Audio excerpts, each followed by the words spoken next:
Hello, everybody. Welcome to episode 112 of the Dynasty Junkies podcast. This is the Find Me a Trade season kickoff spectacular. We're doing a whole bunch of fun stuff tonight, and we have so much stuff planned, we don't have room for a guest. So we've just got the hosts are here tonight. I'm in the A chair, Andrew Hall, at Andrew Hall FF. Next to me on the screen, if you're watching live on YouTube or on the DAP Network Twitter handle, we've got Rocky at Dynasty FF Addict. How are you tonight, Rocky?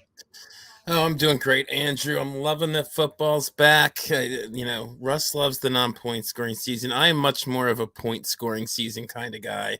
The lineups can get rough, but at the beginning, I even enjoy setting the lineups. I love getting all those players in, getting all those fantasy points, seeing everything come to fruition from the whole non-point scoring season. So I am so ready for this. It's fun that we're doing it. I know, as always, on Thursdays during the game. Looks like that regression is hitting Cooper Kupp really hard tonight, as he's already got 8 catches and a touchdown. But and Gabe Davis is still on the moon, apparently, so yes. We're fine there. Everything's exactly as we expected, right? Yes. Also, tonight we've got Bobby Koch. How you doing, Bobby? I'm doing pretty well. I have mixed feelings about how the game's gone so far, because in some leagues I need Cam Akers to do well, and then in Dynasty Junkies too. I can't remember what round it was, but Andrew and I got Terrell Henderson in I feel like the 16th or 17th round or something like that. So I was actually going to pull that up and I forgot. Yeah, we got a good value there if he ends up being the starter, because Cam Akers is. I mean, everyone knows what happens in the first half of the first game is what happens for the rest of the season. Oh, exactly. Yeah. You extrapolate. That's why I'm going to take the Cam. We were talking before the show. I guess I should take the Cam Akers victory lap right now, because he's got 0 yards. I've been shitting on Cam Akers for about a year and a half now. So even before the Achilles. So this is right. What I'd be hoping for. We got Henderson with the 13th round pick. It was the end of the 13th, so that's still some tremendous value if we can swap him for somebody of value in the dynasty. Also, to clarify, that is in a 14-teamer, so that's like a 15 or 16th round in a 12-teamer. Yep, and I'm happy with that. That maybe makes up for some of losing J.K. Dobbins for some time, which we were talking about. But anyway, the fourth host is not here yet. Scott Sidlow is on his way. We think he'll join if he can make it. But for now, we got the three of us. We're going to get into this show. And as always, as always starting now, Dynasty Junkies is sponsored by Manscaped. I know we did this last week. We're going to do it again this week. We're going to Manscape those rosters too. We got to Manscape all of these rosters that our listeners are sending us. And obviously, we want to make sure that we're getting this out, that Manscaped is our sponsor. 20% off and free shipping worldwide if you put the code Junkies in at checkout. So make sure you do that. We're obviously big fans of Manscaped. Love that they're sponsoring our show. I know I went into some of the talking points last week, but I guess it'll go a little looser this week. I know, Rocky, I think you got your Manscaped package. Have you had a chance to use it at all yet? I have not. I have not really gotten a chance. I'm probably more of a using the weed whacker kind of guy than using a lot of the other tools. Yeah, you can use that for like your nose hairs, your ear hairs. I might do that. I will say, though, that the shirt and boxers are very nice, very comfortable. Nice. Yes. So if you get that package that comes with that's a great little thing they have going there, where they're giving you that extra stuff. There's a lot of stuff that there. Andrew had a missed opportunity there to say you got your Manscaped package for your package. I know we said it last week. I don't know if you listened to the episode. We got the goodie bag for your goodie bags. You know what I mean? Like we were all over all these puns because it's tremendous. And again, love that they're sponsoring us. But that trimmer being waterproof, phenomenal. The light on there, such a small little thing, but a great idea. I love that. So, yes. Yeah, very happy with Manscaped sponsoring us. And anybody that's got questions, obviously, reach out. We'll do our best. But I know that's something that we're better with those puns than you guys were. I think. By the Cooper was phenomenal with that. But yeah, I mean, you got the weed whacker, the crop preserver, that lawnmower 4.0. You got all that stuff, and the like we were talking about the shirt and the boxer briefs and everything else. Like it's some good quality stuff in there. So I highly recommend you check that out. Go to manscaped.com. Put in code Junkies for 20% off and free shipping. Hit them up. Make sure that you get that stuff. And I do believe they ship worldwide. If you're over in Ireland, Jerry, and you want to get one of those, that's perfectly fine too. But with that out of the way, let's jump into some of the talk before we get to the trades. It is season kickoff. This is week 1. We're officially here, boys. We've made it. This is what we've been waiting for a whole week, right? Our whole off season. Anything that you're thinking, other than this game being kind of wonky in the first half, anything that you're thinking, satisfies your curiosity, anything you were like, oh, I was excited about this, I'm happy for this. Maybe Bobby, I'll kick it to you first. you've been playing fantasy for a long time. Is there anything that the season kickoff matters, or is it just like, here we go, season 28 of playing fantasy football? It's pretty much the latter. I will say I mentioned this somewhat jokingly earlier, but like week one, while it's fun and everyone's super hyped for it, people definitely overreact. I remember one season I was very down on Sammy Watkins, as one usually should be. Yes. And he blew up in week one, and like a bunch of people are tweeting at me being like, Bobby, you're so wrong. And then he didn't show up for the rest of the season. So take what happens with a grain of salt. It's exciting and fun to have football back. But even though we were joking about it, whatever happens in the first half or even the second half of this game may not be what happens for the rest of the season. But enjoy the fact that you have something to talk about.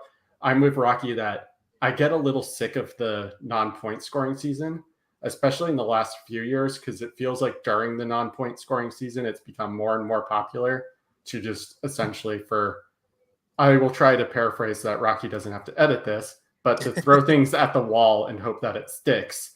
And I get sick of all the takes that are basically just let me throw things out there, and no one's actually playing the game right now, so no one can prove me wrong, so it doesn't matter. So I'm glad a game is being played. I'm glad more games will be played and we get actual points and numbers to back up our arguments with. Yeah, I mean, I hate hot take season. I'm right there with you. Although I will say on the flip side, the non-point scoring season doesn't have injuries, and it doesn't have lineups, and it doesn't have flex decisions. It doesn't have start sits. It doesn't have like, those are all things that are like, we kind of have to shift our entire mindset as dynasty players to kind of get back into redraft mode, which is kind of what this is really, right? This is where we start to pivot back to that. What we got into maybe to start with was redraft, where you have to worry about the start sits and you worry about injuries and you worry about putting your Thursday players in your RB and wide receiver slots and not your flex, like those little things, right? This is kind of like too, and maybe it's something that I'm the only one that experiences this, but as a dynasty manager, I feel like I lose that muscle. I'm not used to using that muscle, and I'm used to dealing more with player values and speculation and the trading. And so it like takes me a week or two to kind of knock that rust off even. And in a 13, 14 week regular season, having a week or two of frustration in a sense while I'm shifting gears can be kind of tricky. So for the last couple of weeks, I've been trying to prepare for that and just be like, all right, how am I going to do this? How am I going to hit the ground running? How am I going to get a bunch of wins in week one? Because ultimately there are only so many weeks, and having a week where you are off or not paying attention or miss a lineup, that's huge, right? So Rocky, what are your thoughts on this? How do you pivot into redraft mode without going nuts? Like I said earlier, unlike Bobby, I'm definitely more excited about the season starting. And one thing it's gotten me, I've been sending trades like crazy. I mean, I send trades anyway all off season, but I've gotten so many done this past week, kind of getting excited for the season, ramping up. I've been sending, like I was trying to make an effort before Sunday. I haven't gotten there yet to send at least one offer in every league, and I've gotten a bunch done by doing that. And I also just wanted to touch on something Bobby said because I'm sure we, who's hosting next week will probably talk about this week one overreaction. Yeah, I was looking at it last year. Corey Davis and Sterling Shepard were wide receiver ones after week one. Who was it? Jamal Williams and Tyson Williams were running back ones after week one last year. Oh, so, I remember Tyson Williams. I remember spending a lot of money on him in Scott Fishbowl and then dropping him in week 4. He had speaking of redraft, someone in my redraft league, my long time, it's been going like 18 years, drafted him in the 5th round last year. And that did not go so well for him. So, but he did have 18 points in week 1. So definitely do not overreact. Some guys, it did pay off. I was looking, Debo had a big week 1 and that actually ended up panning out, but there's going to be many where it's fool's gold. So I like that Bobby brought that up already. Yeah. And I think that's something that we're going to see, as the week goes on. Like you said, next week, we're really going to be talking a lot about that. And as we go forward with the season, trying hard not to overreact is going to be tricky. I know my only article that I'm writing this year during the season is for Fantasy Pros, and it's risers and fallers. And I'm like, that's right up my wheelhouse. Like, I can definitely talk about what players are rising and falling in value, and not necessarily risers are always buys. Sometimes risers are sells. You know what I mean? Like, I could see Gabe Davis being a riser after tonight already, right? Even though his value was pretty high, I could see him being like, well, he got a touchdown. He's doing this is for real. There were people out there that weren't sure. Yeah, everyone's sure now, right? Exactly. And then at the same time, you could say Cam Akers is a faller and be like, well, he's a faller, but I would probably rather buy Cam Akers and sell Gabe Davis, which is what I tweeted. And of course, people are like, oh, you would trade one for the other. I'm like, that's not what I'm talking about. I'm just saying buying and selling. And this is where it can be like, try to find the zig when everyone's zagging in a sense, right? And just be like, hey, if Akers is having a bad game, his price is probably going to go down. Maybe now's the time to ask. If you need a running back, he's probably still going to get some play. At the same time, if you have Henderson, maybe he's worth looking to shop around. Like maybe we have some options in our league now, Bobby, where we're like, maybe we send some offers and see if someone who's RB needy or the Cam Akers manager even is like, hey, do you want Henderson? That way you're protected. I mean, it just gives you some pivot options. And that's the whole thing I love about this time of year is that it starts to, show some data and give us some things that we can take action on and make more trades on. That's the whole point. Yeah. And one quick thing that I did want to add is while I do caution overreacting, there is also such a thing as underreacting, where to Rocky's point, you can start to see some usage trends even in week 1 that maybe will carry out throughout the season. So it's all about like playing things, and it's hard to do, but playing things the right way. Like don't sell low on Akers just because you're worried about this one particular game, for example. But if you notice, like one thing I might already be willing to eat that I was somewhat too low on Gabe Davis. And the reason I say that is he's played on the majority of the snaps for the Bills. He scored that touchdown. They're clearly trying to scheme him into their, at least this particular game. And so that might be something that's worth actually reacting to. Yeah, so I was going to mention, I saw that a tweet earlier tonight during the first half that he played 26 of the first 26 snaps and no other receiver, including Diggs, had played on all 26 snaps. So see, the usage thing is a good point. Well, yeah, and I think just generally, the earlier you react to things, the better, because people will get people off waivers or buy them, low in Dynasty or whatever that end up playing well. And so there is a balance to be had of don't be overly cautious, but also don't be like, oh my God, I have to sell and react to every single play because you'll drive yourself nuts that way. Well, and I just want to jump in with this too and saying, when I say something like buy Cam Akers, that doesn't mean pay whatever the price is. I'm saying go shop and see what he's worth adding to your roster. You might be able to find a manager who's panicking and is like trying to sell him for cheap. Don't sell Cam Akers for cheap. That's not at all the same logic. Buy him for cheap. See what you can get a price check on him for. If somebody's like, if you send an offer and they're like, no, that's not even close, I'm not selling him for less than a 4th round, startup pick. Okay, great. I know the price and it's what it was. This guy's not overreacting. Move on. Like, I'm not saying go buy him no matter what. I'm just saying go price check. And the same goes with like selling Gabe Davis too, right? Like if somebody's sending you an offer like Allen Robinson for Gabe Davis, that's not when you sell Gabe Davis. It doesn't mean sell him no matter what. I'm not saying get out from under. It's just more of like use these points that we now have data to study on and react. Don't over or underreact. Just react to them. Just like, okay, now we have new info. Let's adjust how we see this. And maybe there's a way to strike and, make some value add to your team. That's all. Yeah, that's what I was trying to get across too, Andrew, is no reaction is itself a reaction of sorts. Also, correct. Just to throw a name out there, if Shane Manila is in your leagues, he is someone who reacts to almost literally like every single play. Is he going to be selling every James Cook share he has across every league because he loves that guy? I don't know. You'll have to check. Maybe you can get James Cook for a 4th from Shane right now. Yeah. I doubt that with all the trash, but there are probably managers out there that after this are going to panic and do something. He was the last guy on their roster. They're fed up. They just want something. They're out, right? You see it all the time. And what I'm saying is if you're listening to us, don't be that guy. Right. That's the whole point. If you want to do well in this game, be patient, be calm, react, but don't overreact. Don't be crazy. And then don't just sit there and go, none of this matters either. Right. You have to be careful. No, it's exactly right.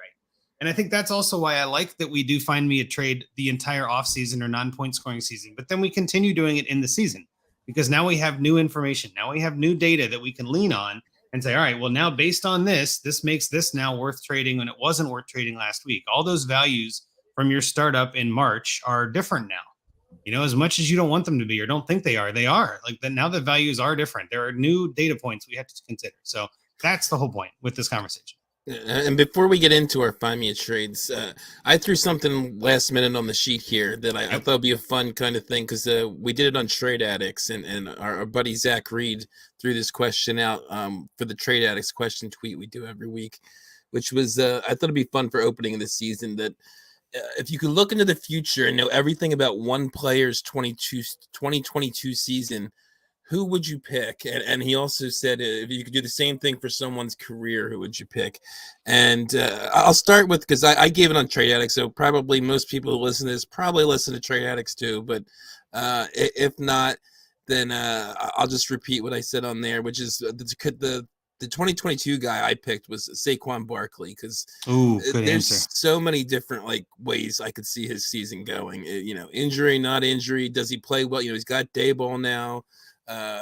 There's all this talk about how he's going to be more of a factor in the passing game again.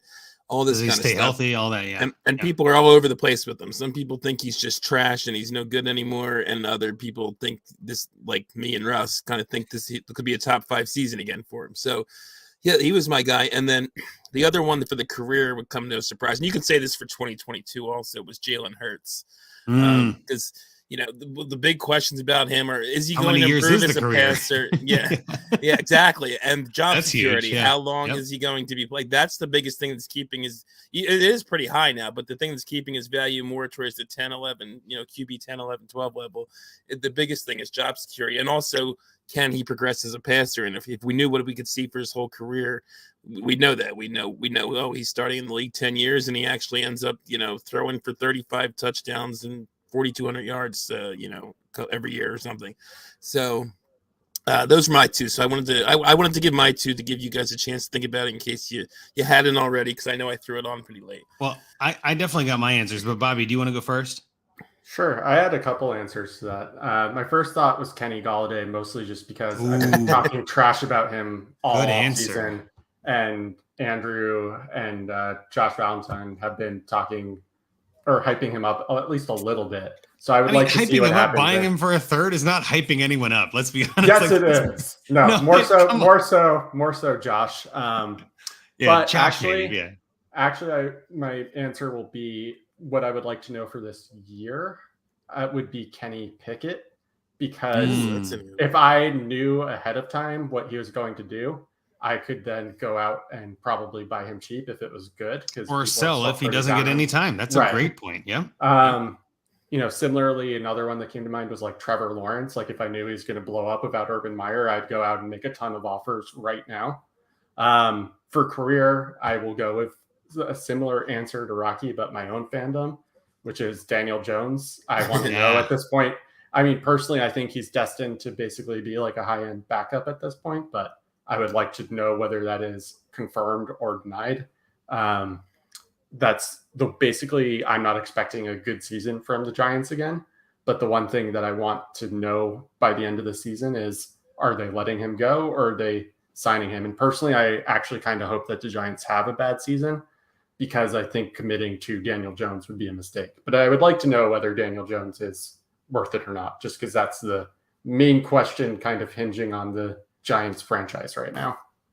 Yeah, that's a good one. You mentioned Lawrence for the season. The Lawrence and some of the second-year quarterbacks came up as a topic on Trade Addicts as possible career guys, because how are they going to be busts? What even if they don't succeed this year, just do they make a jump in year 3, that kind of thing. So all those guys, I'd probably be interested in seeing their career, because especially Trevor Lawrence, because he's supposed to be the next coming and all that. So does he become that, or is he? Because even if he does, that's not. I don't think that's happening in 2022.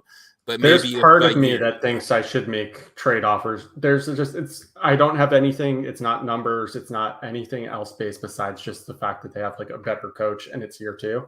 There's a part of my gut that is telling me, and I haven't done it, and I almost feel like I'm going to end up regretting it, that has told me that I should be making trade offers for Trevor Lawrence right now and trying to buy low before he has a good year 2 and blows up to being worth 2 or 3 firsts or whatever. See, I've been the opposite. I sold my only 2 shares this offseason. Just I'm very doubtful. I think I mentioned this on Trade Addicts, where I put out a tweet about it, where I looked historically, quarterbacks who've had as bad a year as he's had in the last 30, 40 years, rookie year. I use certain criteria. I don't remember it all. And I'm not going to get all into it now. It's not the point. But there was no one that was successful. The highest end guy that by my criteria, it was Alex Smith. So his ceiling going by that history would be Alex Smith. And That's scary. I because of the prospect he was coming into college, coming into the NFL, there's always the chance, but I just have a feeling he's not going to be what everybody hoped he would be. Also, another one, just throwing this out there. I mean, I'm just obviously very interested in quarterbacks. He's not a second-year guy, but I want to know what Tua is going to be for his career. That's a good one. And also just, I guess, for this season. But, he has all the weapons, similar to like Jalen Hurts. He has all the weapons now. Now it's like put up or shut up time. And I hope that he puts up, because I have one person who in one of my leagues who has continually called Tua butt cheeks, and I want him to be proven wrong. But all right. And he has not been nearly as bad as Trevor Lawrence was, including in Tua's rookie season. So no. I give him a little more of a chance. But yeah, he's got to show it this year, or this is pretty much what he is. Yeah, but Andrew, I know I went on for a while. So who are some of yours? No, that's fine. And Tua is actually the perfect segue to one of the ones that I would answer from a homer standpoint, but also just all the question marks is Joe Burrow. What's his season going to look like? Right. If Joe Burrow is as good as he says he is and is better than he was last year and all of this, if he's actually healthier and able to run faster and all this, and I think that team is going to go as Joe Burrow goes, right? If he has a bad year, that team's not going to be any good. And I really care about the Bengals, obviously, but I've also got a lot of Jamar Chase shares. He's the number one guy that I have on rosters is him and Jamar Chase and Rex Burkhead are the two most owned players. So they're the two that I would care the most about their season. And again, Jamar Chase is an easy one, but like Rex Burkhead, if I could see what his season was, I mean, he's free or dirt cheap right now. Wouldn't that be an interesting twist to be like, how was Rex Burkhead's season this year? I think we know how Rex Burkhead's season. This might be the first time that at least in a fantasy aspect, that Jamar Chase and Rex Burkhead's names have come up in the same. I was doing that on purpose. I'm like, and guess what? I would be curious more about Jamar Chase because he's the top of the ladder, but I love finding free guys that become valuable, and that's what Rex Burkhead is, right? If he ends up being the wide receiver, the running back one for the Houston Texans, over the night, the hype guy, Dameon Pierce and all this, if he's the guy this year and gets like 800 yards on, 300 carries and 12 touchdowns, I mean, there are people that are going to win titles because of that. I want to know that. Like, I want to know it doesn't happen too, because I've got him on 8 teams. I need to know to sell him and get rid of him. Like, that'd be helpful. So those are both my 2022 answers, which are very different ends of the spectrum. That's just how I roll. But for a career, the career answer I would have is Trey Lance. Because I really want to know how this whole thing with Garoppolo comes out. I want to know if he's got the stuff to kind of do this for long term. Is he going to be able to play for a long time and have the running all the time? Like, there's so many questions I have about Trey Lance right now as a dynasty manager, as a football fan. Like, so Trey Lance is my answer for career, sort of like your Hurts, sort of like Lawrence and Tua, like just a young quarterback. Is he going to put it together? Is he going to do it? Or is Trey Lance the next Daniel Jones? Like that, no offense, but like that would be terrible for Trey Lance if he's the next Daniel Jones. It's almost like quarterback is, if not the most important position in the game, one of them. And so we're all very interested in how quarterbacks will play, despite Rocky's known hatred of all things quarterback. Which is not true, by the way. No, he just likes old ones. But that doesn't make a lot of sense, especially because young quarterbacks, they rarely start off well, and in Superflex, they are pretty valuable to a lot of people.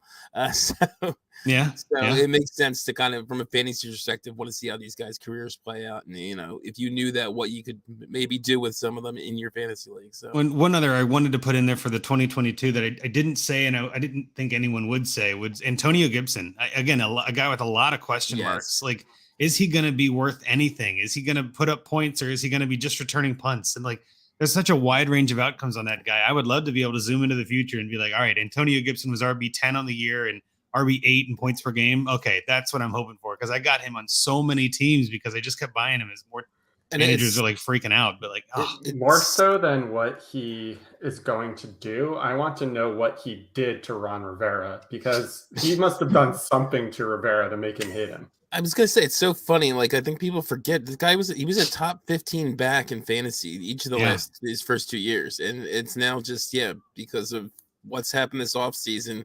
When we don't even know for a fact that Brian Robinson was going to get like an 80-20 split, like everyone seemed to believe. But it's like Antonio Gibson did nothing, and like I don't know, it's kind of crazy. And I think he's he's going to get this first month no matter what to give a chance to show what he can do. Answer from the chat, running game, Answer from the chat, which is brilliant, is that Bucks QB Tom Brady seems like a bright future. I'd love to see what Brady does Yeah, I'd love to see what he's doing in his career. Yeah, in 2030, like, is he still putting up numbers or not? It'll be, well, you're talking about future cyborg Tom Brady. It'll be like, I think it's already started. Did you see that press conference a week or two ago? I think he's got the cyborg part. I mean, that might have been Tom Brady cyborg there. He'll be playing with Frank Gore the third and Marshawn Lynch the second, and he'll still be passing touchdowns around. Gronkowski Jr. Yeah, no, exactly. I think I mean, all joking aside, I'd be curious if this is Brady's last year, right? Like you could say, like, if I could go forward a year from now and see, to next season and know if Brady's starting again, that could be helpful. Like you could say the same thing of Aaron Rodgers. Yeah, and that's what I mean. Like some of these guys are at the end of their careers. Like, is this the last run for these guys? If not, then their value is worth more in Superflex, and maybe that makes them worth trying to acquire. Because a lot of the question marks I have for both of those guys, and in some way anyway, in Dynasty, is I don't know if I want to buy them right now if they're just going to be a 1-year rental. I don't know if I want to pay a ton of future assets for a 1-year rental, but if that's all I need and they have a great year, and why not, right? So like that's another one. It's just that's a good one. Good one. Recovering Ridley Truther. Excellent. Thank you for that input. Anything else then? I guess on the season kickoff. Anything else you guys want to talk about as this game is underway? And the Bills are currently ahead in the third quarter. I'm not going to give it away if anyone's watching live on a delay or listening in 3 weeks in their car. I do have another one that's Giants focused. I want to know what the career looks like for Wan'Dale Robinson, only because I've hyped him up a pretty good amount, and also because friend of the show, David Zock, I joked, but this is true. He basically like staked his fantasy career on Wan'Dale Robinson being a good player, and we'll have to like walk around with a bag over his head if he's not, even though he denied that he made that claim. I'm making that claim for him. So I want to know if Wan'Dale is good or not, essentially. That's a good one. That's a good one. We got J Mike in the chat shouting up some hard hands. Thanks, J Mike, for stopping by. So I think with that, those hard hands from J Mike are for Wan'Dale, by the way. He's a big Wan'Dale. Had to be. There's no other reason, right? I agree. No. I'm not being facetious. J Mike is a big Wan'Dale fan. Fair. But I was thinking there's 3 hearts for the 3 of us. But yeah, let's talk about your take. That's what J Mike was about. You're right.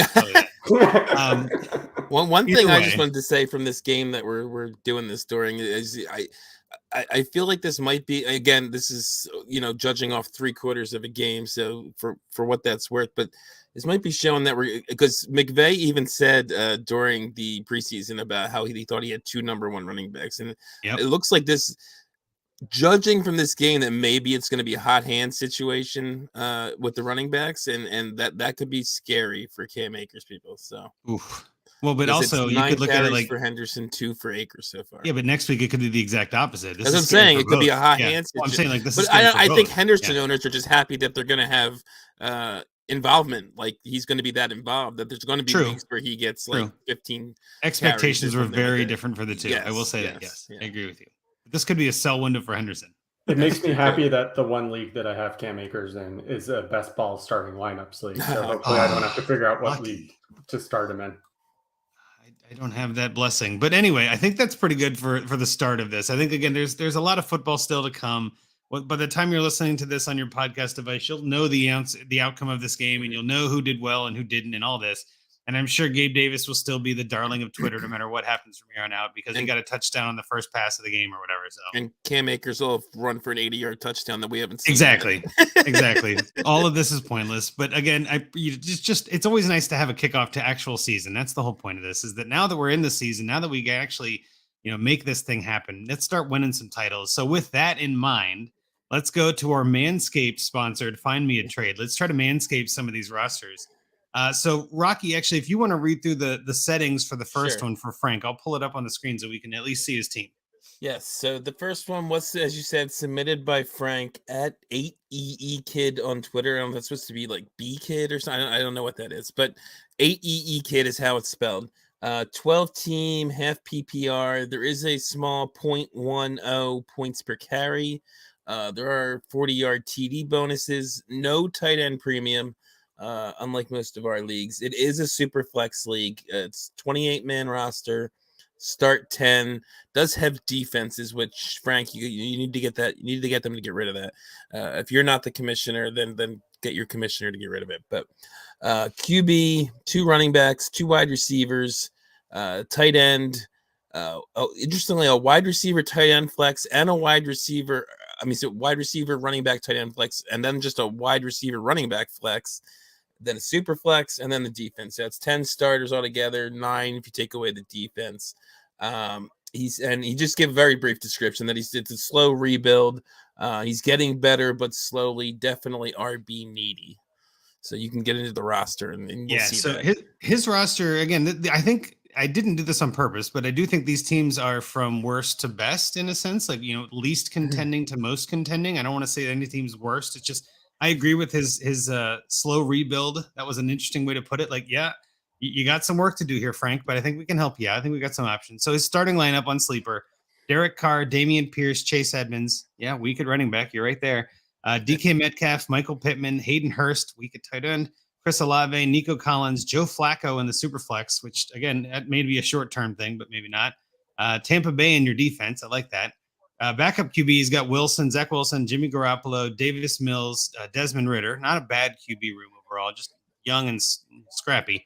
Running back, D. Wilson for Cleveland always confuses me because there's so many, but it's Dearness Johnson, not Duke. Khalil Herbert, Breece Hall, and Rashad Higgins at running back. Amari Rogers, Tutu Atwell playing tonight with 0 points.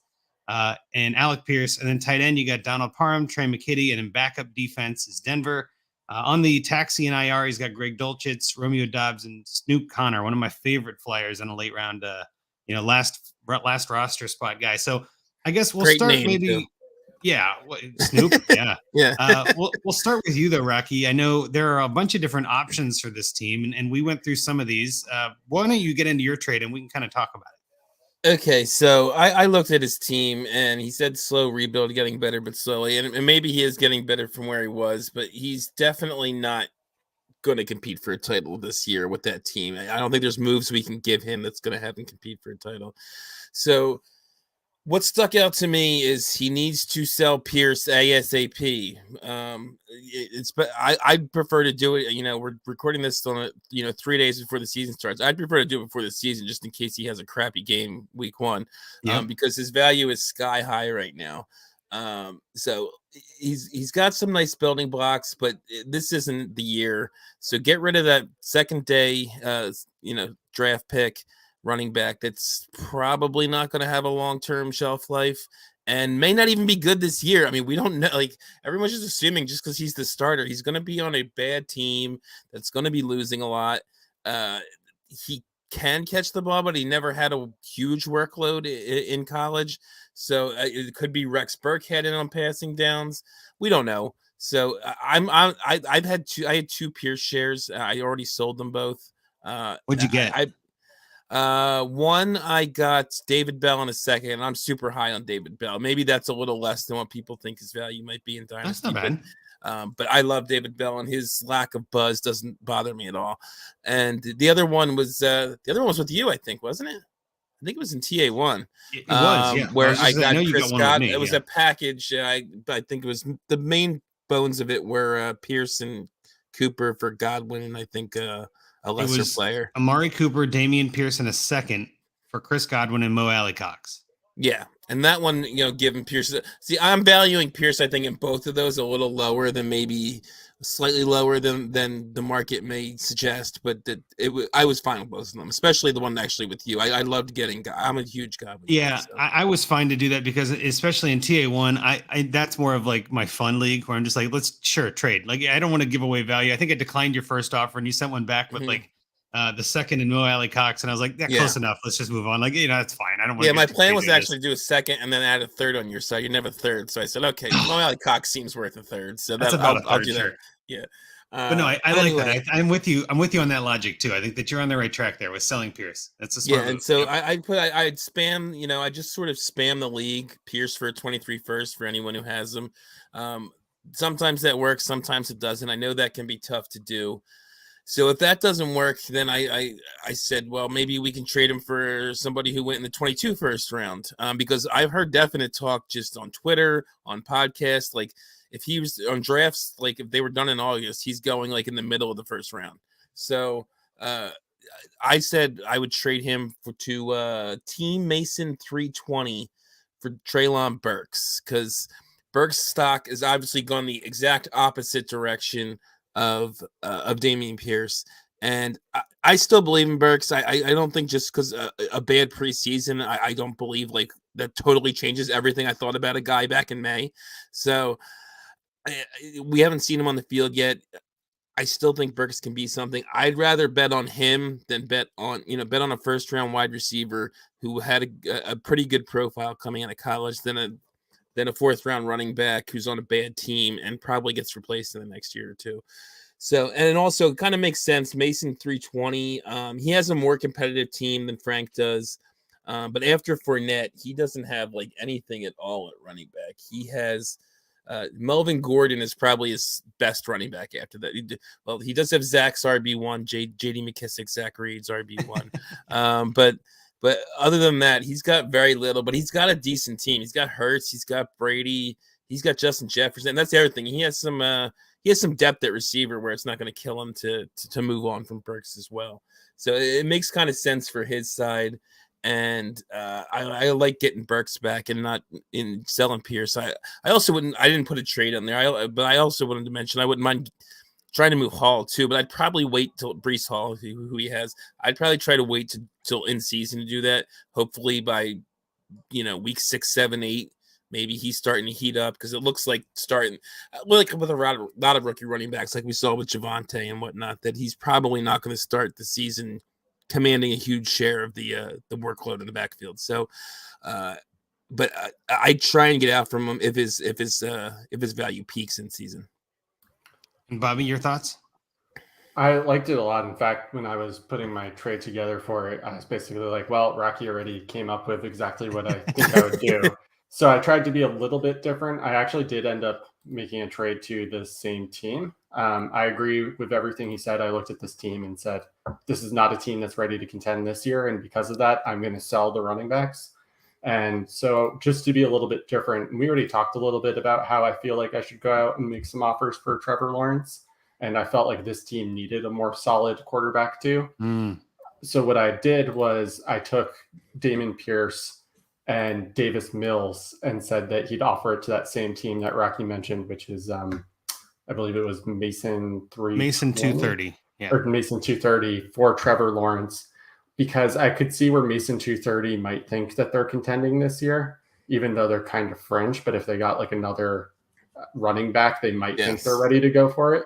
And it didn't seem like so cost prohibitive that if you get Lawrence and he busts, that you're like, oh man, I gave up Davis Mills and Dameon Pierce. Whereas again, if he does somehow hit that, generational ceiling that we talked about, even though Rocky already alluded to it's not likely, then you barely gave up anything to get that sort of quarterback on your team. Well, and I'll finish this off and just say I would be happy as a pig in slop to get a 23 first for Pierce. I'd be even happier to get Burks, to be honest with you. I think that's probably more doable, and only because I think Burks is still going to do something this year, and maybe you can see what you're getting with that. And again, I'm with you entirely on Pierce being kind of, man, I just, you don't know what you're getting. I was just talking about Burkhead earlier, right?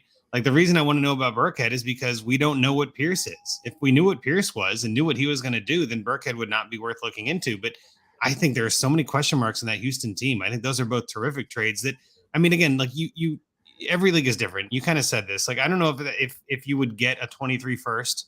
I mean, yeah, I'd probably be happier with the 23 first because, again, that class is amazing and Burks is who knows. But, like, I still think of it like I'd rather the player than the pick, in my opinion, and I think that's easier to pull off, which means it's, more likely to get done. So, I don't know. That's just kind of where I'm at. Just with Pierce, volume is super important in fantasy football, but I don't really care about him having a volume running back for this season.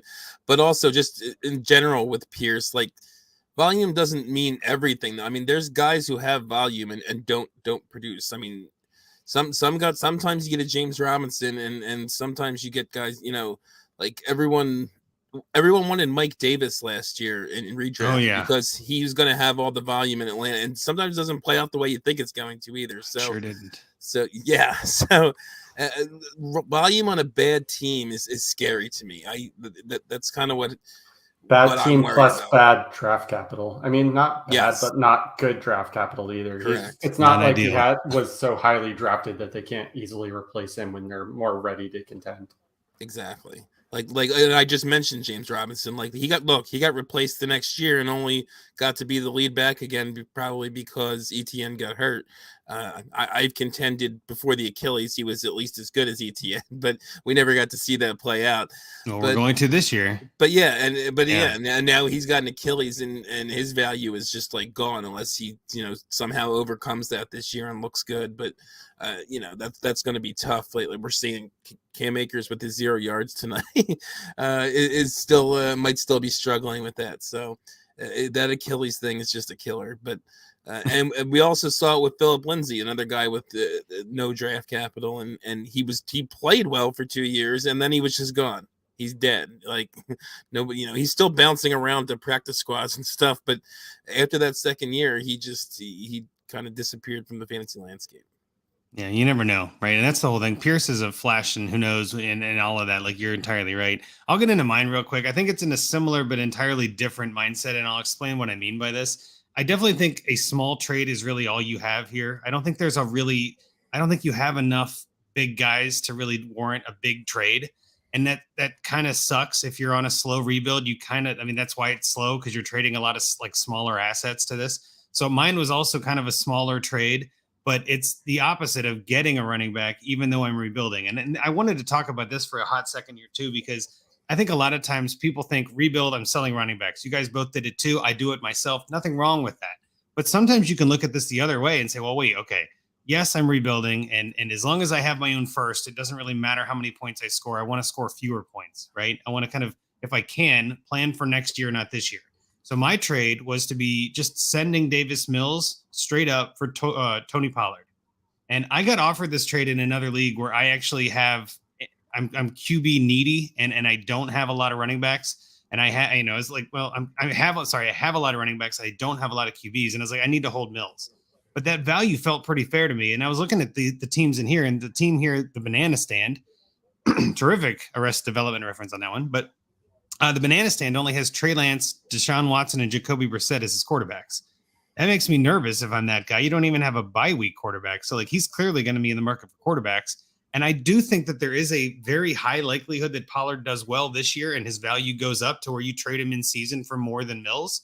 I don't know if Mills is the answer there long term. And if I'm not planning on winning this year, I don't want him on my team. So Mills was similar to Pierce. It's just like someone I don't think I need to have on this team anymore. And I do think Pollard has a longer future, has a more upside, and can kind of gain value as the season goes on.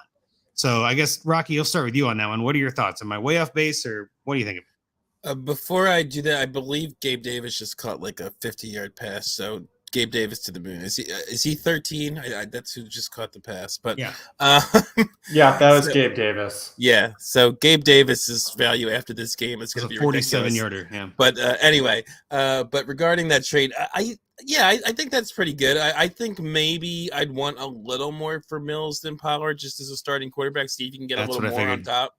But I do think it makes a lot of sense, like you said, for the other team. And looking at his roster, I don't know how much he'd have, whether he'd be interested in Mills or not, but he is a very young team, so it would kind of fit with this roster. But he's also a bit of a contending young team. He's got Javonte and Swift and Waddle and Higgins and Elijah Moore and a bunch Swift, of Akers, Javonte, Kenneth Walker. Like, he's got plenty of running backs. Like, that's a contending team. Anytime I see a team with like 4 starting running backs, I'm like, they're contending. And that's where I feel like you're right. You could get more than Pollard alone. Yeah, but the fact that he's very young, but the fact that all of these are very good, like it's hard to kind of contend with a mostly young roster. But he's got kind of the perfect roster to do it, because a lot of right now in Dynasty, a lot of the point producers are the older guys. But anyway, he like you said, he only has Lance and Brissett. I don't want to start Brissett. I'm not totally sold on Mills, but I want him 10 times out of 10 over Brissett if I'm trying to contend while I wait for Watson to come back. So I think it's something that could definitely get accepted. I would try and get a little more on top of Pollard. Maybe you can get a Pollard in a second or something. I would love that. Yeah. Yeah. Cause I mean, that's kind of like 2 seconds for Davis Mills, which to me seems fair. Feels heavy to me. I don't know if people are paying 2 seconds for Davis Mills, maybe, but I don't know. Yeah, maybe it's too much, but I'd at least try it and then see what happens. And if you want to take it for Pollard, then go for it. Bobby, your thoughts on this one? Anything you want to mention? I'm pretty much aligned with Rocky on this one. So I'll just leave it at that. I would much prefer having Davis Mills to Tony Pollard. So I think Rocky summed it up pretty well. Josh Allen rushing touchdown, by the way, if anybody had that on their bingo card. So I think the end goal that where I'll kind of pivot in a sense to kind of get to the next one on this. And Frank, if you're listening, appreciate you setting your team in, of course. I think there is a lot of potential trades you could make here. I think that the thesis that we're giving you is, try to get rid of a running back or get rid of players you don't think you need this year. And I'm sure as a slow rebuild, this, right? This is one of those two where like you probably have already considered some of these. You probably already tried some of these options, but I think you're on the right track here. I think at this point, you got to wait till after this week and kind of see how people react and overreact. Maybe that's when you make some moves. You see how Pollard plays, you see how Mills plays, you see how Pierce plays. My goodness. Maybe there is some logic in trading before this week for Pierce and getting him off your roster. So that's a good point too. But hopefully we helped you out with some of that. We've got another trade submitted, this time by Tom at DSOL Fantasy. And again, Rocky, if you want to read some of the settings, or Bobby, do you want to read this one? And we'll have Rocky do the last one. Sure. Does Bobby have the sheet up? So I was making sure I had the sheet up. So the settings are half PPR, 0.5 points so also a half point for first down, and an additional 1.5 T premium. They have 32 team rosters. They start 10. It's a super flex. We have 3 flexes, 2 running backs, 2 wide receivers, and a tight end. So yeah, this one again is, I don't think you read the notes he put in here. 2019 startup draft went poorly. He took Antonio Brown, David Johnson, and Kerryon Johnson with some of his top picks. Oof, that is not great in 2019. It sounded probably better than it is now. Blew everything up last year. Now I've got quite a lot of ammo, but not much in the way of a starting lineup. Would love to hear your ideas for positioning the team for a run in 2023. I think the way, again, I worded this before is these are from, least contending to most contending, I guess, to try to be polite about it. But this one, Tom, I feel like you've got some good bones. I don't mind what you're doing here. And let's kind of take a look at this roster real quick. Let me go back up to top. Matt Stafford, obviously, who's playing tonight. DeAndre Swift, Ty Montgomery. Ooh, that's a little shaky at RB2. Hunter Renfrow, Jahan Dotson. Ooh, it's a little shaky at receiver. Kyle Pitts, you're fine at tight end. You're good there. Zach Ertz, not bad. Albert O is your next tight end. Then David Njoku is your next tight end. Like, this is one of those weird lineups you're guaranteeing flexes because you don't have receivers. Okay. Trey Lance is your super flex. I don't mind that. Backup QB, you've got Flacco, Lawrence, Trask. Not bad. I don't mind that. Running backs, you've got Breda, Antonio Williams, I believe it is, Kyron Williams, Kevin Harris, Travis Ebner. This is a memory game I'm not very good at. Deshaun Corbin, Isaiah Pacheco, Ty Chandler, Julius Chestnut, Jordan Mason. Lots of depth at running back. Any of those hit, maybe you're good. Receiver, we start off with Josh Gordon, Josh Reynolds, Tutu Atwell, David Bell, Velus Jones, AJ Green. Not looking too solid, but you got some stuff in there. Deshaun Watson for Cleveland on IR, which is interesting. Greg Dulcich on IR as well. And then the other thing I wanted to mention was 423 firsts. So this is a team that is definitely set and potentially able to win this year if there are some moves that get done. I would think you might need a lot of moves in a sense, but you've got 423 firsts to kind of play with in a sense too, to be like, all right, how do we get to a roster that makes sense? So I'll go with my trade first. And this one, it really, when I looked at this first thing, I was like, well, I've got Deshaun Watson. I don't want Deshaun Watson. So that's where my trade goes. I'm like, I just don't want him on my roster. I don't want him on my team. So my trade was to send Deshaun Watson and one of your 23 first, take your pick, to Nick SL for Javonte and Thielen. And the logic here is you've got big gaping holes at your wide receiver, all your wide receivers, and then at your running back too. This fills that hole pretty nicely on both aspects of this. I don't think you need Watson with the way this team is built. And I think with Watson this year, you're going to have a rocky outcome with it. Pardon the pun, Rock. But again, like, I would just get him off my roster. I don't want to deal with it. I don't want the drama. I don't want to bother with him. So my trade was to send Watson in a first for Javonte and Thielen. And you could look at that and say, maybe that's an overpay in a way because that's a lot to send for Javonte and an aging Thielen. But those are 2 immediate starters for 2 assets that aren't starting at all. Right. So that's kind of where my thought goes. And I know, Rocky, what were your thoughts on this one, if you had any? It's tough for me because I'm not I need to get Watson off my roster kind of guy. I know Bobby is. I know Russ is. So I agree. I kind of agree that's a bit of an overpay, especially adding the first. You do have to give up a lot to get Javonte, but I don't know that I'm giving up a first on top of Watson. The Thielen's value is pretty minimal. So, Yep. But I agree. I mean, if you do want to get Watson off your roster, getting Javonte is not a bad play. Getting a young running back that I love. I just think he's going to be a monster if he gets that kind of 70-30 split even this year that we're hoping for, even with Melvin Gordon back. So, and Thielen's definitely a piece that can help you contend. So I don't hate it. I just don't want to give up the first. I don't blame you. Bobby, any thoughts on this trade? I mean, again, I think Rocky summed up what I was going to say pretty well. I don't. Maybe you should go to Bobby first next time. Every time he says I know, I keep doing trades, that. he's like, I don't particularly love it just because, to your own point, this is Dynasty and Adam Thielen. You can't seem to trade Adam Thielen for anything these days. And then Javonte, while I like him, is a running back who may ultimately actually be in more of a split with Melvin Gordon than people want him to be. So his value may not even actually be where it's perceived to be. And while I don't like having Deshaun Watson on my roster, I recognize that he should be worth more than what you're giving up. And then you're giving up him plus the 23 first, which if you pay attention at least to Twitter at all or like Dynasty sites or whatever, those picks are gold. And yeah, I get that he has 4, but that doesn't mean that you just give them away for, Javonte Adams and a little juice on top of Adam Thielen. Yep. Well, and so my logic here, though, is it depends on the league as always, right? If the other guy who I think could use, from what I recall anyway, could use some running back help, and I can pull that up again here. But I remember thinking too, like, this is one of those that I don't mind overpaying, and I know that that's probably wrong on the value side, and I'm probably not even overpaying as much as I could, right? I'm looking at it like, yeah, it's definitely an overpay, but I don't mind overpaying for something that helps me win now, and I don't think that either of those assets are going to help me win now. Right. And this is the team. Nick SL has Dak Prescott, Justin Fields, Jimmy Garoppolo, and Sam Howell. So he actually could use a running or a quarterback. And his other running backs behind Javonte Williams is pretty much nothing. He's got Rashad White, and that's about it. Receivers, he's got Burks, he's got Kirk, he's got Bateman, he's got Moore. He's got a younger receiving core. This is most likely a rebuilding team in my mind.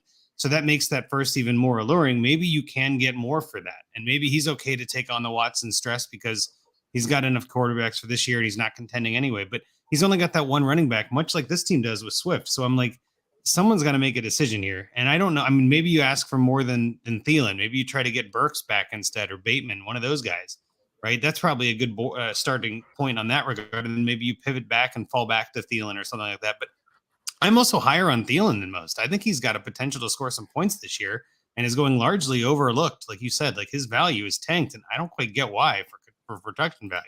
Well, it's not so he's much 32. Right. No, I know the age. I'm saying production wise. Players, Andrew. It's also just that I inherently disagree that he's 2 pieces away from contending. No. This is not the only trade he needs to make. I want to make sure I'm clear on this. Is not one trade from contending. He's probably a good 5 trades from contending, but better than the last team we saw. And I think this helps him get to that contending spot quicker. And taking away the Thielen part, I will say I think Javonte is a guy you can acquire even if you don't think you're contending this year. He's not only in his second year, but he's a young running back coming in the league. I think he's only 21 right now. Maybe he's turning 22 this year. So he came into the league pretty young also. So not that you necessarily want to rebuild around running backs, but if you're going to pick one up when you're not, and again, this guy's not really rebuilding per se either. Right. He's kind retooling. of He needs to get a little more, like Bobby said. He needs a few pieces, but one of those pieces could be Javonte, even if it's in 23. I mean, Javonte's got a couple, at least a couple good years left, and his best years may be in 23 and 24 if Gordon takes a significant amount again this year. Yeah, and maybe you just start with like Watson for Javonte straight up and see how it goes. You know what I mean? Maybe that's the answer here. Yeah, I mean, definitely would prefer that. I will also just say I went a little bit of a different direction on my trade. Yeah, where'd you go with yours, Bobby? Perfect, yeah. I went for more of a retooling. I know offhand, by the way, that Rocky is going to hate my trade more than he hated yours because I traded for a player that Rocky absolutely just, for whatever, like this player, similar to the way that Antonio Gibson must have done something to Ron Rivera, Jerry Jeudy did something to Rocky. They met at what he did? He's never really produced in 2 years from a fantasy perspective. That's what he did to me. There you go, using that Although he didn't really logic do it to again. me because I owned very little Jerry Jeudy over the So last 2 years. But we already noted that I like to get rid of Deshaun Watson, which is true. I just don't want to root for him. And also, when I see that you have 3 other solid quarterbacks, he will be my move to get rid of. So my move was offer him and a second to, and I have to look up the team name again, Colker 6, who is struggling for a quarterback too, and may think that Watson can either help this year or next year because their team's kind of set up to either start contending this year or maybe in 2023 and get back Jerry Jeudy and an additional 2023 first. And then what I liked about that was then you have 5 of the 2023 first, and it's a 12-team league. So you basically control the market on the 2023 first and can make whatever moves. Assuming you keep all the picks, you could make whatever moves in the draft you want to with 5 first. Yep. Or alternatively, you could use all of those 5 first as ammo and go, get a running back and try to contend. And, maybe Jerry Jeudy blows up with Russell Wilson this year. But I also just like it for next year too. And you see Rocky shaking his head. So I know Rocky doesn't like this trade, and it's only because it's going to be like Jerry Jeudy. So maybe if I said, let's see, who else does he have on his roster really quick? Rocky, if it was Waddle, and I might have to not say the 23 first then because it might be an overpay, but Waddle in the 23 first for he's got Gabe Davis. I actually don't think that's an overpay. You saying an overpay for the guy giving up Waddle? Yeah. Diggs just scored a touchdown, by the way. But I don't think it is. I think Watson's value is close to, now that we know the suspension and when he's coming back, I think Watson's value is close to where, kind of where it was maybe a month or 2 ago whenever it was rebounding then and everybody assumed he was playing this year. And to me, he's top 6, 7, 8 quarterback value. And I think you need Waddle on a 23 first to do that, unless, like I said, and not that because I know you're this kind of guy, Bobby, not that I have anything against this, but unless you just want him off your team for moral reasons, just from a pure value fantasy perspective, I think he's worth Waddle in the 23 first if you're sending a second back with him. The one thing I will say, besides the moral reasons, is you're also making the assumption that Deshaun Watson never does anything like that again. That's true. And we've seen, I'm not trying to be that guy, but we've seen him come out after all the press or whatever, after it's all settled, he's basically I'm not sorry. I'm only sorry that it impacted people. Yeah. So there is, I'm not saying that I know things or whatever, but there is risk associated with the idea that you have a guy who, by all accounts, whatever you want to say about it, he had all of these different offenses and put himself in all these situations that maybe he shouldn't have put himself in. And jury didn't find him guilty or whatever, but it seems the judge for the trial did seem to say that she believed he was guilty but couldn't punish him under NFL rules.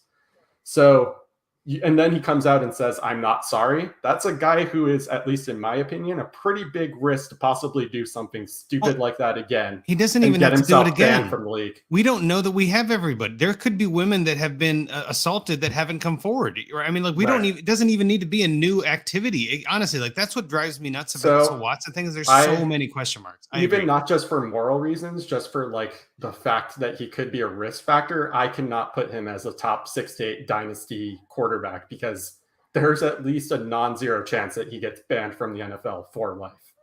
Yep. And that's kind of where I'm at with it too. With a normal quarterback, again, Joe Burrow or Kyler Murray, the risk of them having civil cases from massage therapists are 0. You know what I mean? 1%. With Watson, it's 80%.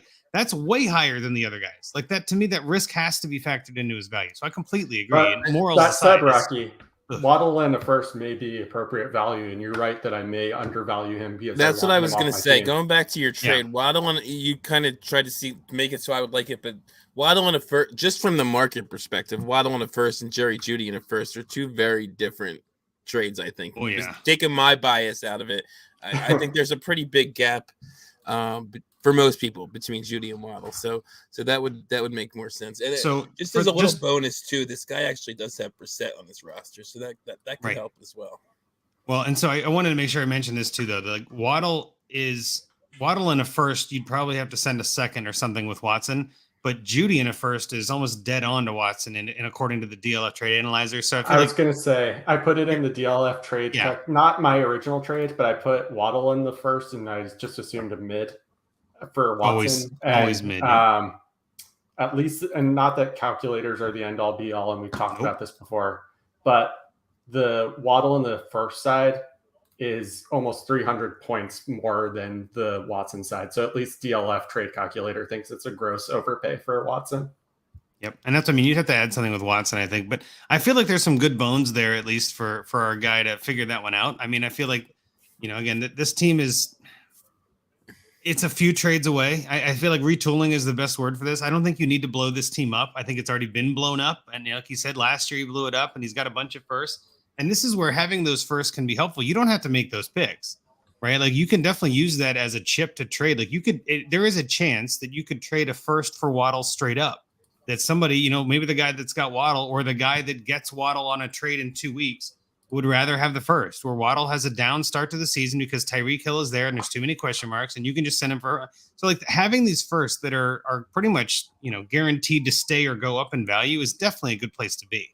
And I think that's where you get some flexibility. Very quickly, shout out to our guy here for having Jahan Dotson, who I like a lot, and David Bell, who Rocky likes a lot, representing the rookies we like. Love it. Right. Got to represent. All right, so let's get to our third trade. Unless, Rocky, did you have anything else you wanted to add on that one? Nope. Perfect. All right, so we'll get into the third one here. So this is Ryan Judd, at the Ryan Judd. Rocky, if you want to read the settings and his notes, I'll pull up his league and go through his team. Yep, it's 12-team PPR. Again, no tight end premium, yardage bonuses for all positions. It's a 27-man roster. Start 9, kind of similar to the other one, just no defense here. QB, 2 running backs, 2 wide receivers, a tight end, 2 flexes, and the super flex. So start 9, and he says that I'm sorry, I'm looking at the wrong part here. He says that started a rebuild last off season, hit on some draft picks, and he says this must have been sent a while ago. He says still have 522 first, which are now all players on his roster. Yep. 723 firsts and 324 firsts, which is ridiculous. He's trying to decide if I should make some moves to compete or kick it down another year and make a push in 23. I'm probably the most active person in the league, but most of the league is pretty active. So why don't you get into this roster? And then I kind of wanted to go into my trade because this one was a fun one. Perfect. Yeah. So he still has those 723 firsts, and then at least 323 seconds. So, I mean, like this guy is set up for the future very nicely. I will say, Ryan, your team is the most contending of the 3, I would say as well. So roster, I think, is pretty solid given what his requirements are. Trey Lance, Najee Harris, Chase Edmonds, Jamar Chase, my boy, DJ Moore, Mark Andrews, Elijah Moore, Kareem Hunt, and Justin Fields.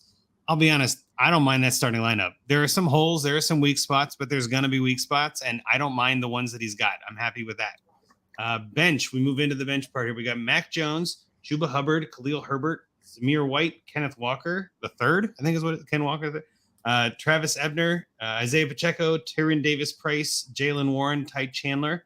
Receivers, we got Drake London, your boy David Bell, I guess my boy Treylon Burks. I've been all over Burks lately. George Pickens, Garrett Wilson, Sky Moore, and Tommy Tremble. So we can see a lot of those 22 firsts that he got right there. And then on injured reserve and everything beyond that is just the one and only Justin Ross, who is actually Russ's boy, big Clemson wide receiver. So again, looking at the picks and everything else here, he's got just a ton of assets. I got to be honest, 224 firsts.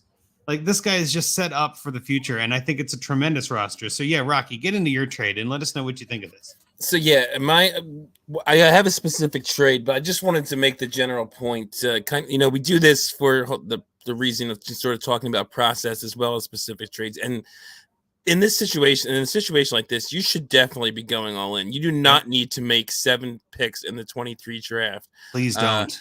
You probably don't need to keep 522 rookies on your roster or whatever it was, either 22 first round rookies on your roster either. And this is a perfect team to go all in. And he seems to have realized this as well. Like I said, I don't know how long ago this was submitted, but when we were looking at it, I saw there were a couple of trades he had sent out trying to get a Kirk Cousins and a Tom Brady. I don't think they'd have been accepted, but he looks like he's trying to contend now. And again, it's so perfect. Like he's got a team that it's probably a playoff team now. I mean, assuming relatively good health, but he could make it into a juggernaut. So what I did is my specific trade was Ken Walker and 3, and I assume he can figure out which ones are mid-ish. So I put 3 mid 23 first to team 10 or 0-44 for Dalvin Cook, Aaron Jones, and Stephon Diggs, which may be a little harder after this game tonight. But it's, I mean, I put Walker, but it's really sort of, let him pick his 22 rookie of choice. If he wants Pickens, I'd make it Pickens. If he wants London, who I know is probably the highest regarded here, I would be fine with London, especially since I'm a little lower on London than most people anyway. But this is an overpay. I put it into a couple of calculators. It's an overpay. Just when I put it down there, I thought maybe it was a little bit of an overpay. I don't care. I want to wow the other guy into realizing he needs to sort of rebuild, because after those 3 guys, he's got very little going on his team. He has if you look at his quarterbacks, I think he has Mariota and Ritter and nothing else. Watson, Darnold, Dalton. Watson. Well, until week 13, he has nothing else. Yeah, but again, his QBs are rough. Yeah. Despite Diggs, Cook, and Jones, he's not really contending. Yep. He does. I'm sorry. He does have Javonte. Yep. So that's the one other guy he really has. He's got Bateman and Juju, and I mean, there's some potential there maybe, but yeah, he's. It's going to be tough for him to really win a title this year. So and that's what I'm hoping, to wow him, overpay him into kind of blowing it up. And I wouldn't even stop there. If this guy accepts, and like I said, I would also give him his choice of rookies to help along with that. This is kind of what you were saying earlier about overpaying. This to me is an opportunity where overpaying makes sense, because you add Cook, Jones, and Diggs to that roster, it starts looking ridiculous. And you don't even have to stop there. I threw on the sheet here. Maybe you throw 2 23s and a 24 first at the Jefferson, or throw in a second. What the hell, to the Jefferson owner, and see if he bites, or the Allen owner, or the Chase. I think he has Chase, but those high end level guys. Maybe 2 first for CD Lamb, something like that. I'd try and keep. After my first trade, he would have had 4 23 firsts left if it got accepted. Right. I'd probably try and hold on to 2 of them, but I'd be fine moving all the 5 other ones to upgrade my roster. And you still have a bunch of young guys and picks, and you're mixing in some old guys from my trade, but there's nothing wrong with having a mix of old and young and picks. So so that's what I would do. I kind of loved, putting that together. I think it's perfect. So I'm curious what you think. I'll jump in first and just say that you're on the exact right track of the monster trades. I took a quick look at this team and I was like, let me just throw something on the sheet and I'll come back to it later. And I never really got a chance to come back. So my trade was a little bit weak, but I liked what I did. But yours is much better. I'll get into mine obviously in a minute, but I love the idea that you're saying, and I completely agree. The way this team is built, consolidate, go in, win it. Send 3 guys for Jefferson. Right. Honestly, you could even almost say, other than Jamar Chase and who's the other guy? Najee Harris, pick any 3 guys on my roster. You know what I mean? You could even do something even if you want 3 firsts for Jefferson, I'm fine with that. You know what I mean? This is where you need to get some of these studs. Cooper Kupp, even after tonight, he's had a little bit of an off night with Matt Stafford, but he's still got a touchdown.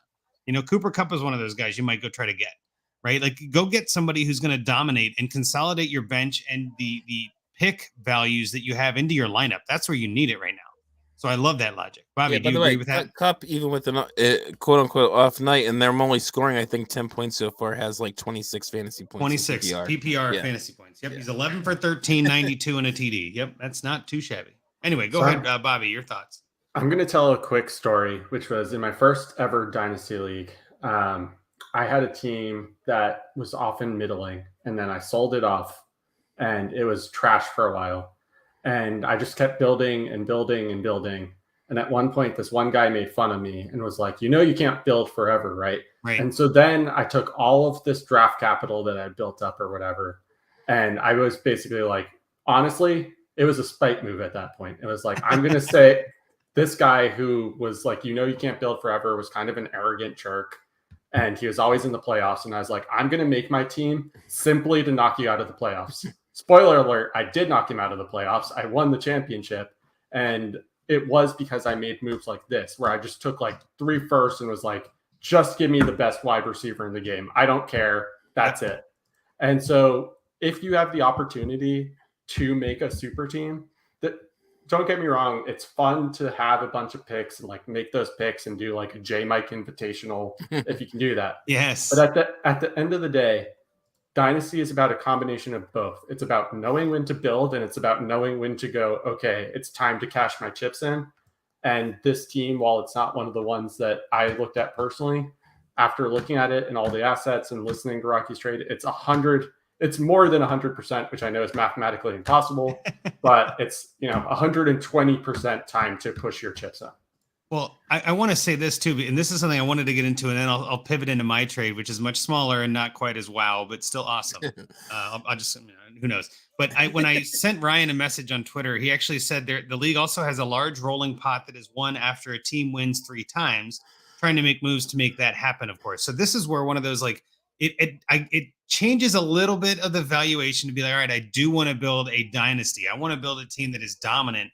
And I'll be honest, this is where it's like, you're in the spot to do that. You're right on the cusp. If he's already won 1 or 2 years, he didn't say, but like, this is one of those, even if he hasn't, this is the kind of team that could go 3 in a row. You're young enough, you're big enough, you've got enough future assets, whether you make the picks or trade them, you've got enough guys to start making that move. And this is the year to go all in. This is the year to pivot from build to dominate, right? Like you put it perfectly, Bobby. Like you can't just build forever. You got to go all in. And this is the time to do it. And I think even with my trade, he can do that 2 or 3 in a row. For sure. Because, Diggs has a few years left. Jones and Cook, probably don't. But again, he's still, if he uses 2 or 3 of them to get a Jefferson or 2 to get a Lamb or 1 and a rookie to get a Waddle or something, like you can still pick up young guys with those first 2. That's exactly what I'm saying. Build up. Yep. Even if he does go and get Cook and Jones, and let's say like this is their last year of fantasy relevance, he will still, even after he does Rocky's original trade, he would still have picks to go out and replace those guys as necessary. That's the next point I was going to make. Yeah, either he can get, like I said, he can use to trade them for younger guys. He can draft, this great 23 class coming up. He can draft with 3 or 4 of them if he wants to hold on to the rest of them. Yeah, whatever. He's still got multiple ways he can go even after my trade. So I'll pivot to my trade, which, I mean, again, it's significantly smaller, but still awesome. I'm just going to keep saying it, so hopefully it's true. But it was send David Bell and a 23 second to Nick McD 24 for Cole Kmet and a 24 second. So in this case, it's 2 seconds, but it's 1 is a year later. And in my head, I'm like, you've got plenty of 23 picks. I love the idea of trading a little bit into the future on that asset on that second. It's just a second. But trading a guy like David Bell, who in your receiving core, you've got some good receiving depth. You got lots of good rookies, but you're after Andrews, your tight end is Tommy Tremble. If an injury, even the bye week is going to be brutal. Like 1 week could lose you the season. If you lose on Andrews' bye, that's a brutal way to go down. So you need a backup tight end. And I would love, after talking last week with Andrew Cooper, I would love to get a tight end with a lot of upside as your backup. And Kmet is one of those guys, right? We talked about this last week on the show, if you were listening, anybody out there, but you want to have a tight end who can be the first or second target on their team. And there's a very high likelihood that Kmet is the second target on their team, with Mooney as the first. Montgomery, I doubt, gets a lot of balls out of the backfield. There's really not a lot of dominant targets outside of Mooney, really, on the wide receiver core. They just brought in N'Keal Harry, who went to IR. I mean, like, they got nobody behind Mooney. It could very easily be Kmet, who gets 120 targets this year. I want him on my bench. I want somebody upside who's riding that wave on the vertical and kind of going with me on this.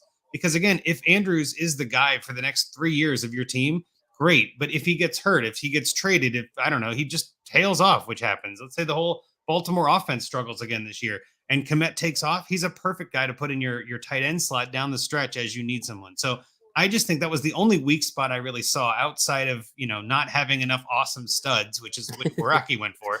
But mine was like, your backup tight end needs some work, and that's just the only little thing I would tweak as a smaller trade that might get kind of open the floodgates on this. But I know too, he's pretty active. Like he said, he's pretty active in this league. And I almost feel like this is one of those leagues where the other guys are like, man, this guy's way too good. I want to quit the league. Like you got to be kind of careful with this.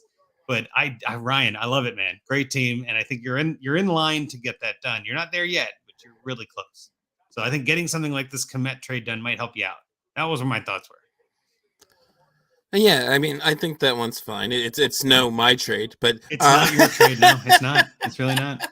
But you could do the two of them together. Actually, they're not mutually exclusive. So the only issue I have with it at all is, and I agree with you. I mean, it wouldn't hurt to have a backup tight end, just in case of injury, because he does have nothing behind him. But Bell is like his 9th receiver. You know what I mean? Like, what, you're not going to start Bell with this lineup. You just don't need to. He's got Burks, Wilson, Pickett. I just love London. Bell. I wouldn't. I know you do, but you actually might start. You're going to have to start Kmet at least on Andrews' bye. I don't think you ever start Bell. I mean, I'm just being honest. Like, that was where my head was at. Bobby, any thoughts? Too small for you to even comment on? Okay, fine. I get it. No. I will comment. I guess where I was going to go with it is I will defend Rocky and say that it's not just his Bell homerism here, where if Bell comes out and does what people think he'll do, which is a lot of smart people were on him, with the hype that he has, he'll probably be worth more than what you're getting here.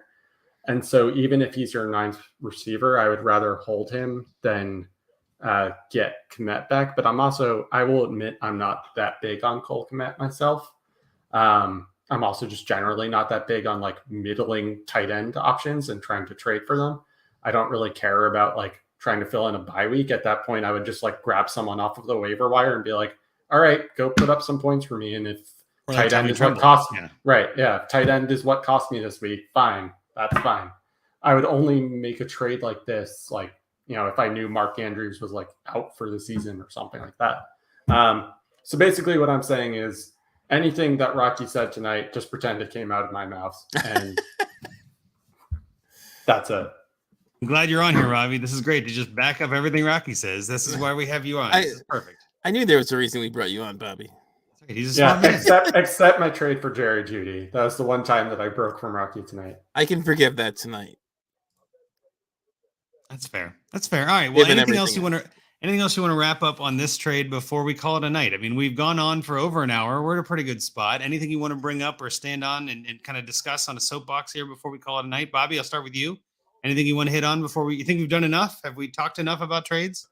I feel like we've definitely talked enough about trades. The only thing that I want to hit on is we talked earlier about like not over or under reacting to games. And this game is obviously almost over now. The one thing, or obviously I already talked about the fact that I would react at least a bit to what we saw from Gabe Davis. The other thing that I am maybe a little concerned about, and I'm hoping it'll get better throughout the season. Obviously not a great game from Stafford. We know that he had, elbow issues and whatever. And that looks maybe a little concerning to me. I might just be seeing it because I want to see it, but some of his throws just look kind of off. To be fair, it could also just be that maybe the Bills defense is just really, really good and we just don't have those information points yet. But I would maybe be like, I'm not saying go out and like trade Matthew Stafford immediately, but I'd at least be like lukewarm. I'm paying attention to this over the next couple, week or two. And if it continues to look this way at week 3, I might get to like, okay, maybe I should try to dangle him for a similar valued quarterback if I'm really trying to contend this year. Kind of along Bobby's point, the one thing I was going to mention, and it was related to this game too, is I'm very concerned. Was Allen Robinson last year not just like dogging it because he didn't want to be on the Bears, and is he just cooked? Because in a game where Matthew Stafford is now throwing for the 39th time, he has 1 catch for 12 yards. That is terrifying to me. And I've started Robinson in a few places tonight. Hasn't Ben Skarnick also been targeted more than Allen Robinson? Oh, yeah. I don't have target numbers on the screen I'm looking at, but he has 4 catches to Robinson. I have it. Yeah, I have it up. And Skowronek is, at this point, maybe not counting that. Well, that's Cooper Kupp, so we're good. Oh, he's still going. But Ben Skowronek is 4 for 6 for 25 yards.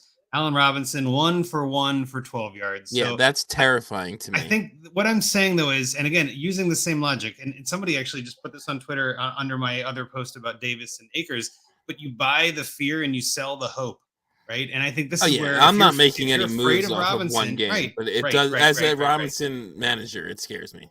I used to I used to write an article called like warning signs, and it wasn't like, oh, these are players that you need to trade away immediately, but it was like, this is something I noticed in a game this week that I will be paying attention to going forward. And if this trend continues and it continues over, you don't give it the whole season, because if you give it the whole season, then you're screwed. But you go, you miss. If it continues over the next couple of weeks, I'm going to be very concerned. So I think that's what Rocky's alluding to with Allen Robinson. If he keeps getting out targeted by Ben Stornick, that's a problem. To Bobby's point from earlier in the show, even like it's not even so disturbing that he's not going to get many fantasy points. It's more so one freaking target in a game where Stafford's thrown it 40 times. Like, what is going on? Yeah. Like, why does he only have one target? Like that to me. And I was watching the game before we came on. I've been looking at it as we've been talking, and I don't even see Robinson out there a lot. Like I don't know what the snap numbers are right now, but that has me worried. Just like he said about reacting, but not overreacting. I'm not going to go sell all my Robinsons after the show, but it's definitely something I'm concerned about after week 1. No, and I think that's fair to be concerned. I think what my point is more of like, buy the fear, in the sense if someone else in your league is panicking, that's the time to buy Robinson. Don't pay normal value for Robinson. Pay a depreciated value. Pay a cheap discount.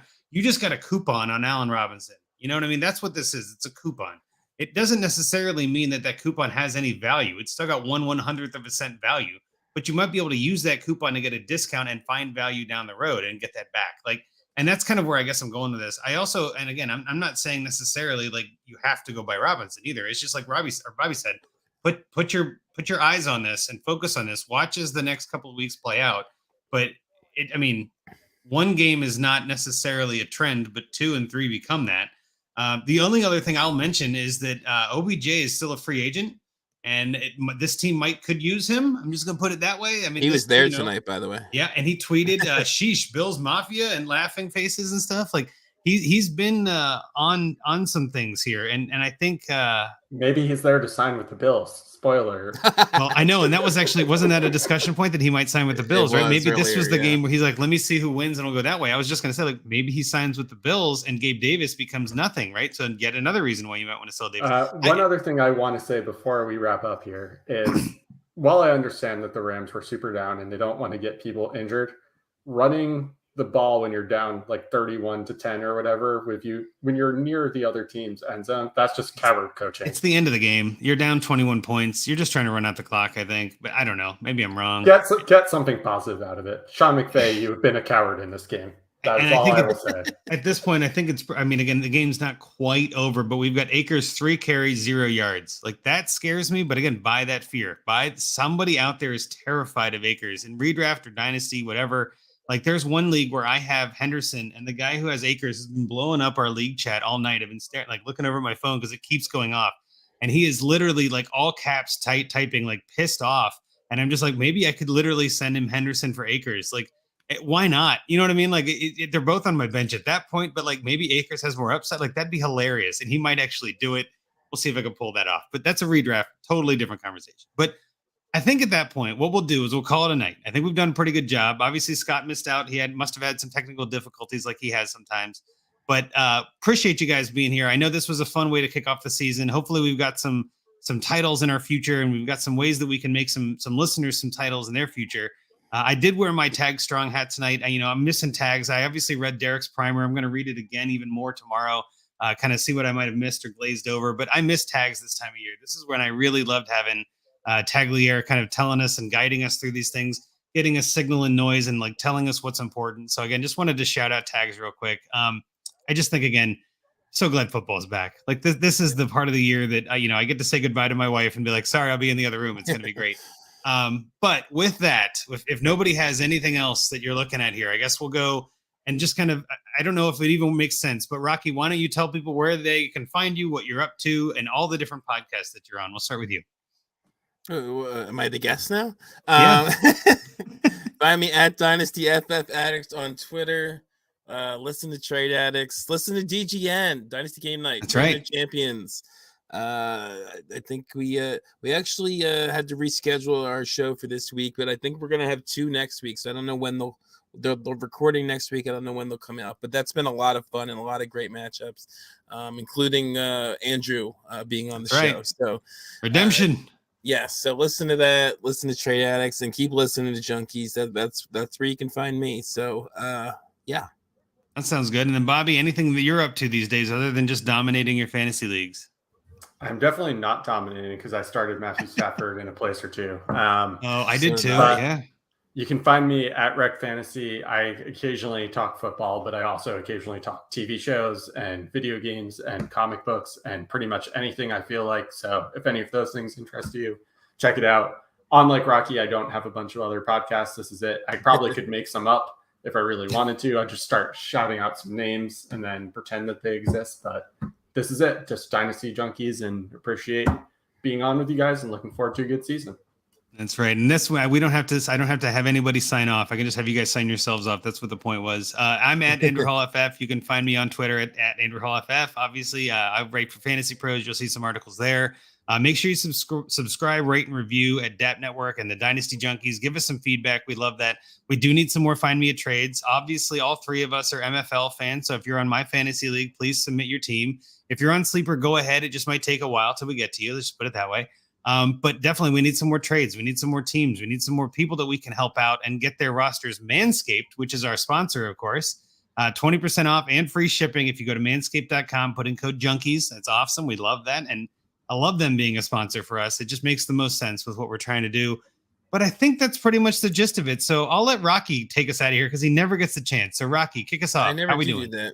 I want to do what I listen to Scott do this sometime. I definitely want to give a shout out to the chat. We had Ridley Truther in there tonight, who's the biggest DAP network supporter on the face of the earth, I think. Gets in the chat of all the shows that go live and gets in the Trade Addicts doesn't even go publicly live, but he's a patron, so he gets in there too. J Mike popped in, Kyle Senra popped in, both good friends of the show. So shout out to them. For Bobby, for Andrew, for Scott, who couldn't make it tonight, Junkies out.